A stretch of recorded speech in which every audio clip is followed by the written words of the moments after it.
sa liblib na gubat ng Capiz, kung saan tanging bulong ng hangin at huni ng mga kulisap ang maririnig, may isang hiwagang matagal nang bumabalot sa isipan ng mga taga-nayon. Ang matandang babae na naninirahan, mag-isa sa puso ng kakahuyan. Walang nakakaalam ng kanyang pangalan o kung saan siya nagmula. Ang tanging alam nila ay ang kanyang hitsura, baluktot na likod, kulubot na balat na parang mapa ng panahon, at mga matang may malalim na kiwal na tila nakakakita ng mga bagay na hindi nakikita ng iba. Maraming kwento ang kumalat tungkol sa kanya. May nagsasabing siya ay isang mangkukulam na kayang pagalingin ang anumang sakit gamit ang mga halamang gamot na tanging siya lang ang nakakakita. Ang iba naman ay nagsasabing siya ay isang engkantada, tagapagbantay ng gubat, at ang kanyang presensya ay nagdudulot ng kaligtasan sa mga ligaw na hayop at kakaibang halaman.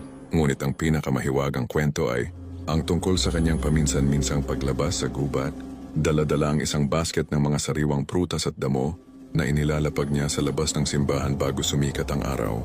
Walang nakakakita sa kanya na naglalapag nito, at mas lalong walang nakakakita sa kanya na bumabalik sa gubat. Isang araw, isang batang lalaki na nagngangalang Bino, na kilala sa kanyang matinding kuryosidad, ang nagpasyang alamin ang katotohanan. Maaga siyang gumising at nagtago sa likod ng malaking puno malapit sa simbahan. Naghintay siya ng matagal, hanggang sa unti-unting sumikat ang araw. Ngunit bago pa man lubusang luminaw ang paligid, may nakita siyang anino na gumagalaw. Isang matandang babae, may baluktot na likod at may dalang basket, ang dahan-dahang lumabas mula sa dilim.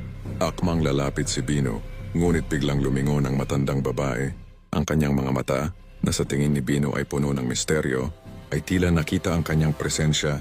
Ngumiti ang matandang babae, isang ngiting payapa at puno ng karunungan, at pagkatapos ay unti-unting naglaho sa kapal ng gubat na tila ba naging bahagi ng mga puno at dahon. Hindi nakahingi ng paliwanag si Bino o ng kahit anong sagot. Ngunit mula noon hindi na siya natakot sa matandang babae.